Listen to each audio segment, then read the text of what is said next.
there's other little aspects that sometimes people miss. Is regeneration at this level attracts so much more than just what you can get from that. It attracts investment from other areas. I mean, for example, as a domino effect. A little bit, a knock-on effect to regeneration, and it snowballs into something.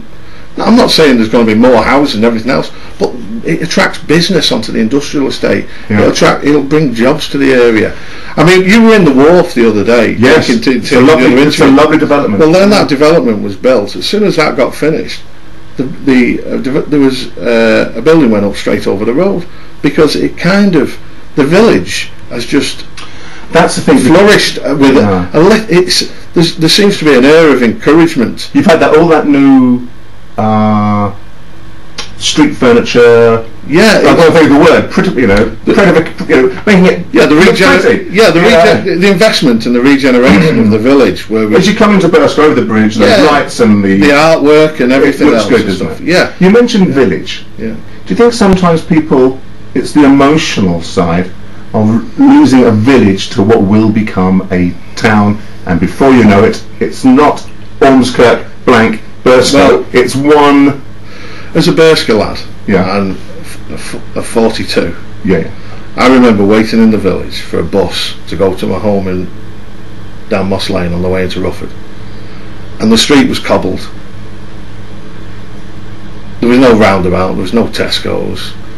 You probably stood at the bus stop and half a dozen cars went past you while the bus was there. I mean, we're not going that far back, 30 odd years, 30 odd years. Probably our grandparents' generation probably had the same. I mean, Burscough's changed so much in my lifetime. Some of like my parents and my grandparents, I've no idea what they think of things. But rather than, I don't see Burscough's changing in a lot of respects. I think it's just evolved over the years. It's moved with the times, and it's such a fantastic place to live. I mean, it genuinely is. I think that's what people wanted to stay there. I mean, I've brought my family up here. I run a business here. I've spent my whole life living here. There's nothing that means more to me than the area. I understand. Let's see if we can cover some specific points that people have made to me this last couple of days. Reece Park. It was a councillor's. It was not a councillor's. It was an estate that was probably quite similar. Some years ago. Big developments, lots of extra housing. People complain, or people note, that the lack of local amenities on the Reece Park estate. And it's no doubt that at the same period then of the planning and development, lots of promises were made. Shopping, pubs, surgeries, chemists. Not a lot there, is there? No, I mean, on that side, you see history repeating itself. No, I mean, because what I'm aiming to do as the councillor is like I was just saying before about inside the plan, it's got written in that infrastructure takes place before development. Is that amenities as well as? I want reassurances basically before development starts. I mean, these can be that kind of thing of what happened at Reece Park in relation to the pub and everything that was supposed to be on there. I think there was a small food store and that kind of thing. They should have been written in earlier as part of a planning condition really on the site. I mean, it's actually in Burscough East, which is not part of my ward. Okay, but it's a local example. And it happened before, and it was before I became a councillor when Heathfields was built. I don't think we're going to hold you personally responsible for the Reece Park. No, I'm not. I in that respect, I can understand people's concerns. Yeah. But it's the reassurances. But I want the reassurances, and I will make sure that I get those reassurances, and that I'm happy with them. Again, the other thing I would say about Reece Park, about the Heathfields and that area, on Heathfields there's probably 300 dwellings, close to 300 dwellings on that side, and there's one axis on a roundabout that comes off onto Square Lane, and I have watched that site. I used to visit a friend who used to live on there, and the traffic flow to and from that was fairly minimal, and I'm not sure how that came about. I don't know whether it was the type of houses that were built, whether they were bigger ones or I think what they tried to do is build a mix of properties so that they could manage, there'd be a certain level of traffic flow from different types of properties. But this highlights what happens with these big developments. Probably the best will in the world back then, they're probably your predecessors, be they Labour or Conservative, probably had the same concerns and the residents had the same problems. Yeah, I appreciate. What are we doing now to make sure that doesn't happen again? I mean, it's not just yourself. You've got the party, you've got the council borough-wide. I mean, I appreciate what you're saying. I think, personally speaking, I mean, I have not took my eye off this for 3 years now. More than 3 years. But you've still got your hair. As soon as just. But I've not took my eye off this since becoming a councillor, and I am determined to make sure that we have a workable, realistic programme that we can achieve. Okay. That's basically all I can. It sounds like it's not like a guarantee, but it's all I can offer. I think the people I've spoken to so far, everyone says they agree in principle that we need more housing, but it's the process, the democratic process. That's what seems to upset people. Transparency. They have the feeling that the deal's already been done. This is maybe an express train that's on its way, and it's gonna happen. I mean, what do you say to that? I think, well, like I say, I've been watching this for 3.5 years. It started off as the core strategy through the local development framework. There's been lots of consultation, and we started off and we've broke these pieces down, and now 3 years, close to the end of when all this is going to get sorted out, there's a lot of residents attending public meetings, getting justifiably upset about certain things. What do you think they're justifiably upset about? I think because there's a certain inevitability about this now, because we're so close to the end. It's been such a long trail of what we're trying to work out. It's a process where there's been a process of elimination and moving on to the next stage. And you think that feeling of inevitability is sort of that's upsetting people, isn't it? I think it's finally it's got hold of people, and people are kind of upset that they probably weren't aware of the situation sooner, and that kind of thing. All of a sudden it's upon us, isn't it? Yeah, and then all of a sudden it's upon you, and you have to deal with it, and you've got limited time. And I've been listening to some of the residents, and the concerns, especially like I've said in relation to highways, are justifiable. And what we've got to do what I've got to do as a councillor, and other councillors for that matter, have got to make sure that we have a workable and realistic approach to this, that we get the best of what we can. Okay. We want to reduce the numbers to a level where we can get some kind of benefit, but we want the benefit to exceed the number of issues that will be created by it, and then we want to work on the issues to make sure we have virtually none of them. I mean, what support are you getting from your colleagues in borough-wide? From, I would say, people higher up the food chain, if you like. Ian Gill, for example. He's I think he's the head of planning, interim head of planning at the moment. Is he on board with these concerns with you? Well, I've expressed my concerns to them. This is why they're consulting with residents, because they take back all the concerns, mine, yours, whoever, anybody who's got an issue that they want to have looked at and see how we can resolve them.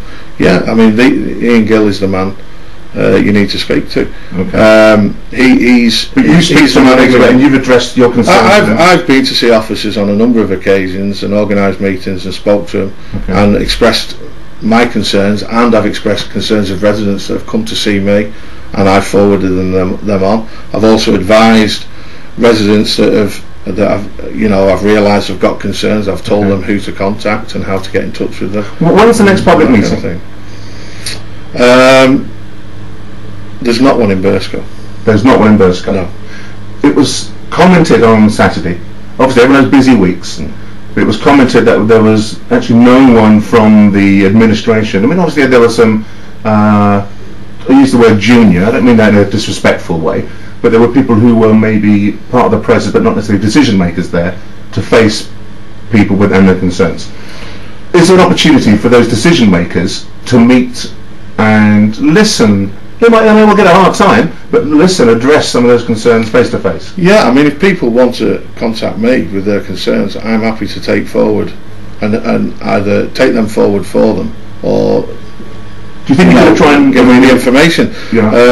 I wasn't actually at the forum on Saturday for the simple reason I was actually here doing another council matter with residents, and then after the meeting at the wharf, I did have a gentleman turn up on my doorstep and ask me some questions in relation to what had gone on at the wharf, and wanted to express his concerns to me then, and I'm happy to talk. That's not much fun when people come up to your doorstep. Well, it's part of the job, I'm afraid. Yeah, but I mean, Ian Gill, I mean, he's obviously, it's not a personality thing. He's the head of planning, and there are people who have issues, and I think if you could just maybe sort of not you, if the boil could be lanced by people getting the opportunity to maybe vent and express those concerns to a decision maker, to people they feel who are an authority.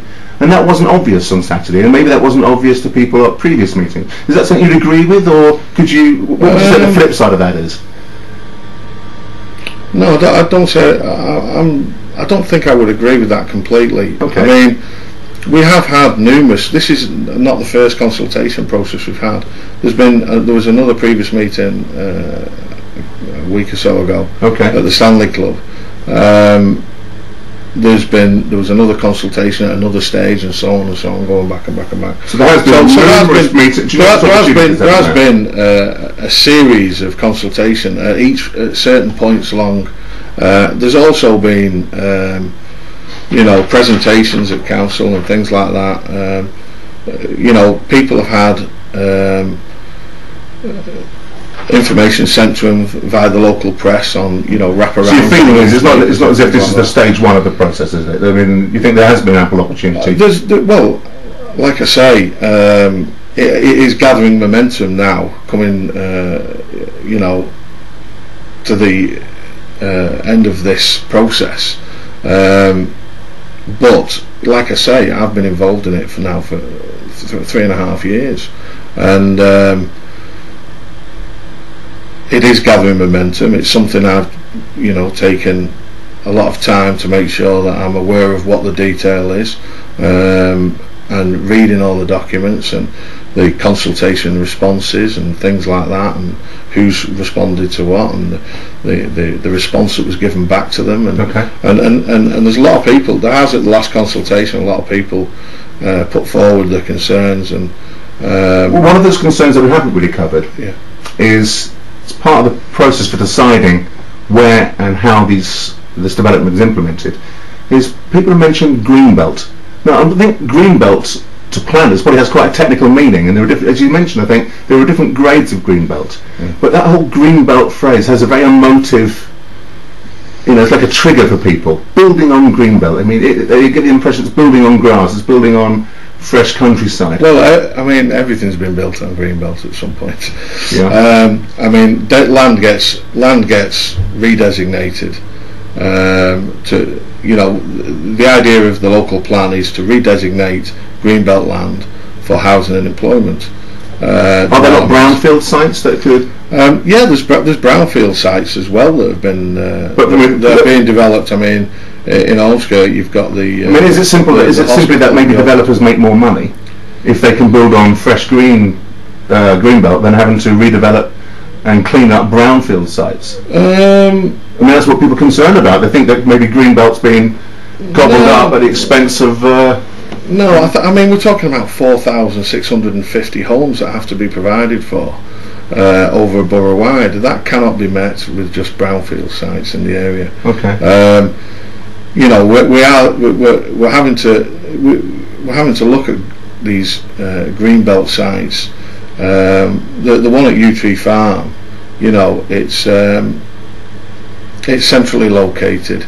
It's got good. It has got fairly good access to it from the A59. It's boundaried on all sides. It's locked in a lot of, in a sense. On one side industrial and then residential on the way round. So it looks like a logical. It looks like a logical. Yeah, it ticks a lot of boxes with regards to suitability in its location and things like that. Like I've said earlier, the key thing with any development, in my view, is that we get the right size of development with all as many of the benefits as we can, with the minimum amount of issues. I mean, there are going to be downsides. Not everyone's going to be happy, but maybe taking some of the heat out of the debate. Maybe, for example, I think there's a local group called the Burscough Action Group. Maybe they should be meeting with you and your colleagues and trying to, maybe things that agree on and help you. Yeah, I mean, like I've said, I'm happy to talk to anyone who wants to be involved. Okay. I'm happy to forward information. I've had people come to me and say, can you keep me informed of this and when this comes up and that comes up. I've done all those things. Okay. I've forwarded reports when they've become available. I am a councillor. I am not the council. I understand. At the end of the day, there are 4 councillors in Burscough as well. There's numerous people that you can. And I bet they're all sitting at home tonight thinking, "I'm glad it's not in my ward." Yeah. but they have development in their wards. Yes, do they? As part of this plan. Yeah. There's 2,400 homes in Skelmersdale. So SCEM councillors will have that. Do you think they're having the same conversations and the same rounds and the same? I think people won't want development in certain areas and they'll want it in others. There's always this situation where you get some people that aren't happy because it's adjacent to their property. There'll be some in Scathebrook, there'll be some in Orton, there'll be some in Tarleton. Everyone is sharing this allocation, and what I've tried to do as the Burscough councillor is get them numbers to a level that we can absorb and we can get maximum amount of benefit. Okay, we've talked about the numbers of 500. Just in closing, there's out of those 500 houses, the other key issue that seems to be coming up. I spoke to a lady today, a young lady. She has children and a husband. They live with her mother-in-law. They're originally from Burscough. They find it very difficult to get housing they can afford. Housing is one thing, but affordable housing for what I would call the old-fashioned term working class people who aren't necessarily bankers and etc. What element of social and affordable housing has been written in? Are there any guarantees through this local plan? Oh yeah, there's affordable housing within this plan. What form does that take?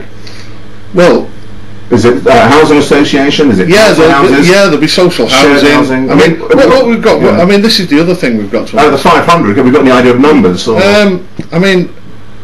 Off the top of my head, I can't think just off the top of my head. But if someone comes to you with an email or something like that, we can get.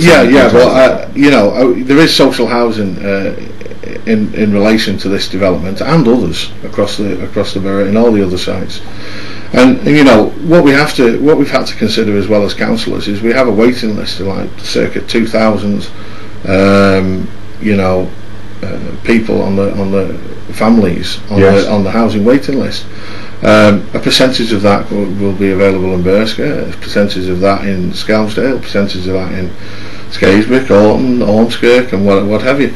So we're trying to use this to its maximum benefit and address some of these historic issues that I've been talking to you about earlier in relation to providing for the future, our communities in the future.